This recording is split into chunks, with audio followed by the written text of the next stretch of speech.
आप लोगों ने बहुत सी ऐसी फिल्में, बहुत सी ऐसी कहानियां सुनी होंगी जिसमें राजा महाराजा आम लोगों का हुलिया इख्तियार करते हैं, उसके बाद फिर मार्केट में उतरते हैं और जो भी रिश्वतखोर या फिर करप्शन करता हुआ इंसान दिखाई देता उसे गिरफ्तार करते हैं और जेल में डाल देते हैं।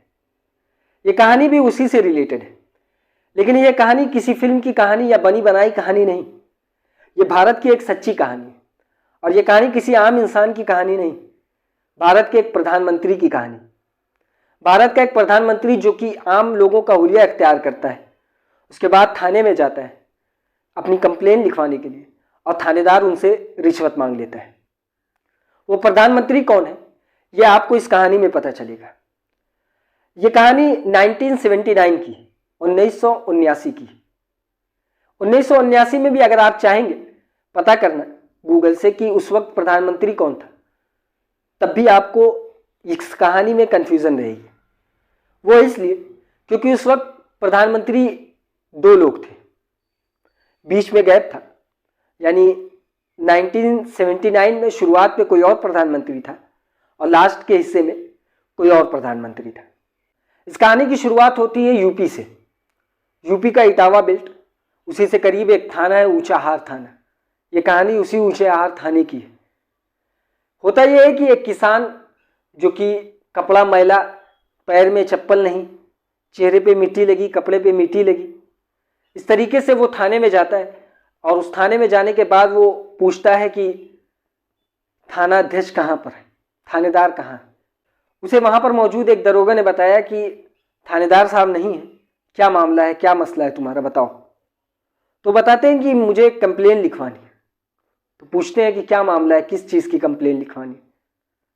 तो किसान बताता है, कहता है कि मैं आ रहा था तो मेरी किसी ने जेब काट ली और उस जेब में मेरी 100 की कई नोट थी और लगभग 10,000 के करीब उसमें पैसा था।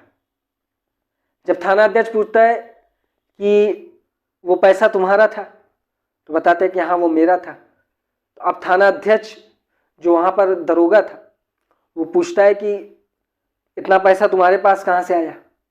जिस तरीके से पुलिस वालों का सवाल जवाब होता है उससे पूरा पुलिस वाले सवाल जवाब करते हैं, जैसा मानो वही मुजरिम है। उसके बाद फिर उससे पूछताछ करने के बाद फिर वो कहते हैं कि अभी थाना अध्यक्ष साहब नहीं है, लेकिन अगर तुम्हें कंप्लेन लिखवाना है तो फलां दरोगा से लिखवा लो। फलां दरोगा के पास वो जाता है, वो फिर वही बात पूछता है कि क्या मामला है, कैसा मामला है। किसान बताता है, अपनी परेशानी को बताता है, लेकिन उससे भी वही कि FIR ऐसे तो नहीं लिखाती, उसके लिए तो कुछ खर्च करना पड़ेगा। अब ये सुनने के बाद फिर वो बैठ जाता है, थाने की दीवार के करीब टेक लगाकर वहीं ज़मीन पर बैठता है। कुछ देर के बाद थानेदार आता है। थानेदार से पूछते हैं कि आखिर मामला क्या है। थानेदार से ये बताता है किसान कि ऐसा ऐसा मैं आ रहा था, रास्ते में किसी ने मेरी जेब काट ली। क्योंकि क्या है कि जेब काटी ही हूँ। पुलिस वाला कहता है कि इसकी क्या गारंटी है कि तुम्हारी जेब ही कटी हो सकता है कि तुमने पैसा गिरा दिया। तो किसान बताता है नहीं, जिस तरीके से मेरी जेब पे ब्लेड लगा है उस तरीके से पता चलता है कि किसी ने मेरी जेब काटी है। उसके बाद थाना अध्यक्ष भी उसे परेशान करता है, फिर वो उधर साइड में आकर बैठ जाता है। कंप्लेन लिखवाने का कोई नामो निशान नज़र नहीं आ रहा था। फिर कुछ देर बाद किसान वहीं पर दीवार पे टेक लगाए बैठा हुआ होता है।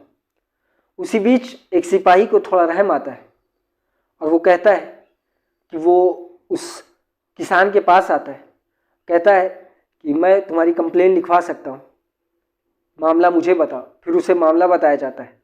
तो लेकिन कंप्लेन तो ऐसे नहीं लिखाएगी, कंप्लेन लिखवाने के लिए तुम्हें कुछ खर्चा देना पड़ेगा। अब ये सुनने के बाद किसान की उसकी कंप्लेन लिखा जाएगी, उसके चेहरे पर खुशी जाहिर होती है, लेकिन जैसे ही ये होता है कि कुछ खर्च करना पड़ेगा तो किसान फिर मायूस हो जाता है। उसके बाद फिर वो कहता है कि कितना खर्च होगा।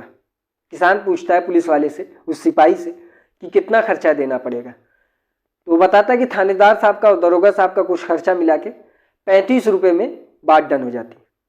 ये बात है 1979 की, 1979 की।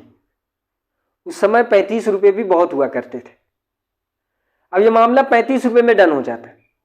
ये होता है कि चलिए ठीक है, कंप्लेन लिखाती है, बताइए क्या क्या मामला है। दरोगा साहब के पास लेवा कर जाता है सिपाही। उसके बाद कंप्लेन बोलकर वो लिखवाता है कि मेरी इस तरीके से मैं मेरठ का रहने वाला हूँ और वहाँ से मैं आ रहा था, रास्ते में तो मेरी जेब किसी ने काट ली इसी इटावा की बेल्ट, इसी ऊंचाहार के इलाके में। तो बताते हैं कि तुम इतना पैसा कहाँ से लेकर आ रहे थे, तुम्हारे पास इतना पैसा कहाँ से आया। तो किसान बताता है कि मुझे पता चला था कि इटावा के उस इलाके में बैल सस्ता मिलता है और उसी बैल को खरीदने के लिए मैं अपनी सारी कमाई को इकट्ठा करके वो बैल खरीदने यहाँ पर आया था, लेकिन रास्ते में किसी ने मेरी जेब काट ली। उसके बाद फिर वो कंप्लेन लिखाती। कंप्लेन लिखने के बाद फिर पुलिस वाला पूछता है कि साइन करोगे या अंगूठा लगाओगे। तो किसान कहता है कि नहीं, साइन करूँगा। उसके बाद पेन निकालता है। पेन निकालने के बाद वो वहाँ पर साइन करता है उस कंप्लेन लेटर पर। उसके बाद उसी टेबल पर स्टैम्प पैड भी पड़ा था जिससे मोहर, इस इंक लगाने के बाद लोग अंगूठा लगाते हैं। वो स्टैम्प पैड किसान अपनी तरफ खींचता है। खींचने के बाद फिर वो अपनी जेब से, उसी फटे पुराने कुर्ते की जेब से एक मोहर निकालता है, एक स्टैम्प निकालता है और उसी स्टैम्प पैड पर रखता है और रखने के बाद जहाँ उसने साइन की थी उसी जगह पे मार देता है। उसके बाद फिर जो सिपाही, जो दरोगा सामने बैठा था, वो देखकर ये दंग था कि इसने साइन भी की और फिर अंगूठा लगाने के लिए स्टैम्प पैड भी अपनी तरफ खींच रहा है। अभी वो पूरी तरह से असमंजस में पड़ा था कि आखिर मामला क्या है कि ये साइन भी कर रहा है और उसके बाद फिर स्टैम्प पैड को भी अपनी तरफ खींच रहा है। लेकिन जब उसने देखा कि ये मोहर मार रहा है, उसके बाद फिर दरोगा अपनी तरफ वो लेटर उठाता है और जब पढ़ता है तो वो पूरी तरह से कांप जाता है। असल में उस लेटर पर जो साइन थी वो साइन थी चौधरी चरण सिंह की, उस वक्त के प्राइम मिनिस्टर, 1979 के। उसके बाद फिर वो मोहर जब देखता है तो उसे ये पता चलता है कि ये कोई आम मोहर नहीं बल्कि भारत सरकार की मोहर। उसके बाद फिर पूरा माहौल तस से मस होने लगता है, सब लोग घबरा जाते हैं। फिर कुछ देर बाद चौधरी चरण सिंह वहीं बैठे रहते हैं।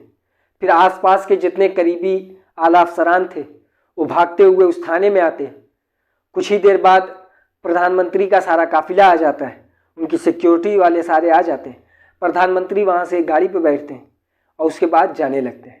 लेकिन जाने से पहले उन्होंने एक फरमान सुना दिया। अब वो फरमान ये था कि जाते जाते उन्होंने पूरे थाने को सस्पेंड कर दिया था। लेकिन ऐसा चौधरी चरण सिंह ने किया क्यों था? असल में चौधरी चरण सिंह मेरठ के उस इलाके से आते थे जहां किसानों की तादाद ज़्यादा है। किसान के परिवार से वो निकले। किसानों की लड़ाई लड़ते लड़ते वो पहले चीफ मिनिस्टर बने उत्तर प्रदेश के और कई बार गृह मंत्री बने। इस तरीके से कई सरकारी पोस्ट को वो संभाल चुके थे और वो किसानों के नेता ही माने जाते थे। इसी बीच जब वो प्रधानमंत्री से पहले चीफ मिनिस्टर थे, उस बीच किसानों की ही लड़ाई वो लड़ा करते थे। लेकिन जब वो 1979 में प्रधानमंत्री बने, उस वक्त उन्हें किसानों से लेटर मिलना शुरू हो गए, क्योंकि किसानों को ये लगा कि अपने बीच का एक आदमी जो कि अब प्राइम मिनिस्टर बन चुका है, तो ये हमारे मामले को हल करा सकता है। इसलिए किसानों ने एक लेटर लिखना शुरू कर दिया। उसी बीच कई लेटर पहुंचे, तो उसी में एक लेटर था जिस लेटर में शिकायत इसी ऊंचाहार थाने की थी कि यहाँ पर जब भी कोई अपनी कंप्लेन लिखाए, उसकी ज़मीन कोई कब्जा करता है और जब कंप्लेन लिखवाने जाए तो पुलिस वाले रिश्वत मांगते हैं। होता यह है कि चौधरी चरण सिंह एक मरतबा चुनावी मामले में एक प्रोग्राम में इटावा आते हैं।